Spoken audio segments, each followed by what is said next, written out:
नमस्कार दोस्तों, आप देख रहे हैं मैं और बंटी। आज मैं आपसे एक ऐसी किताब के बारे में बात करने वाला हूँ जो एक किताब नहीं, पूरी जिंदगी का एहसास है, जो एक मुंशी प्रेमचंद के द्वारा लिखित है। इसका नाम है गोदान। एक किसान जिसकी जिंदगी मिट्टी से शुरू होती है और उसकी जिंदगी मिट्टी पर ही खत्म हो जाती है। ना उसके सपने बड़े होते हैं और ना ही उसकी ज़रूरत है, फिर भी उसकी ज़िंदगी हमेशा अधूरी रह जाती है।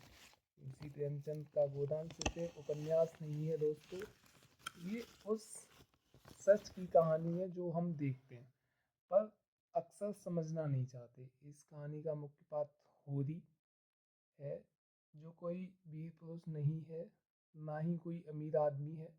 होरी बस एक ईमानदार किसान है और शायद इसी ईमानदारी की सजा उसे पूरी जिंदगी मिलती रहती है।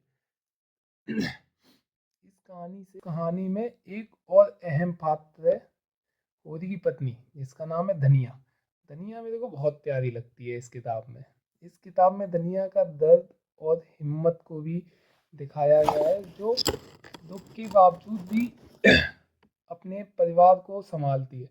धनिया एक ऐसी औरत है जो दुख में भी सीधे खड़ी रहती है। वो सवाल करती है, लड़ती है, फिर भी सिस्टम के आगे हार जाती है। होरी का सपना बहुत छोटा है भाई, एक गाय का धन, गोदान। उसके लिए यह सिर्फ धर्म नहीं, इज्जत का सवाल है। पर इसी एक सपने के लिए वह कर्जा के जाल में फंसता चला जाता है।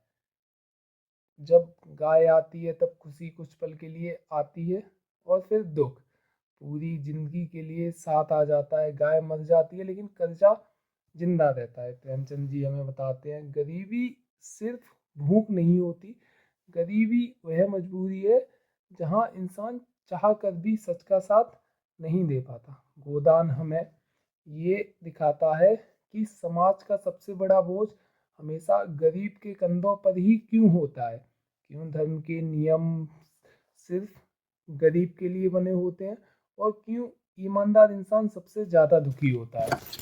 शहर के किरदार जैसे मालती, मेहता, खन्ना हमें दिखाते हैं कि शहरी जिंदगी चमकदार जरूर है पर वहाँ पर भी सुकून नहीं है। बस फर्क सिर्फ इतना है कि शहर का दर्द छिप जाता है और गांव का दर्द सीधा दिल तक पहुँचता है। होरी पूरी जिंदगी ईमानदारी से मेहनत करता है, पर जब होरी के मरने का वक्त आता है तब उसके पास मरने के लिए गाय तक नहीं होती। अंत में कुछ सिक्के और अधूरा सपना, और अंत में यही किताब हमें चुपचाप रुला देती है। प्रेमचंद जी पूछते हैं, क्या यही इंसाफ है, क्या यही धर्म है, क्या यही समाज है। ये किताब पढ़ने के बाद समझ आया कि असली बलिदान मंदिर में नहीं बल्कि किसान की जिंदगी में होता है, और असली धन गाय का नहीं, इंसान की पूरी जिंदगी का होता है। और अंत में मैं आपसे यही कहूँगा, इस किताब को पढ़ने से ज़्यादा महसूस करना होता है। आप पढ़ने के बाद जो इसमें सबसे प्यारी लाइन है वो मैं आपको बताता हूँ। किताब के मिड में जब होरी और धनिया के बीच बातें चल रही होती हैं तो धनिया होरी से बोलती है अपने पति से कि जीवन में इतनी मेहनत कर रहे हैं या इतनी पूजा पाठ कर रहे हैं, तो एक दिन ऐसा आएगा ना तो दामाद आएगा और ना ही रामात आएगा। ये लाइन मेरे को बहुत ही प्यारी लगती है। आप एक बार इस बुक को जरूर पढ़ें। आपको इसमें समाज, गरीबी, अमीरी, लोग, राजनीति,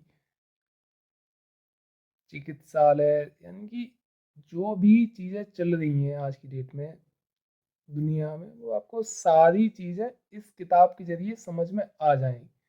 आप खुद को पाएंगे, आप आज वैसे नहीं हैं जैसे किताब पढ़ने से पहले थे। आप एक बार इस किताब को जरूर पढ़ें। धन्यवाद।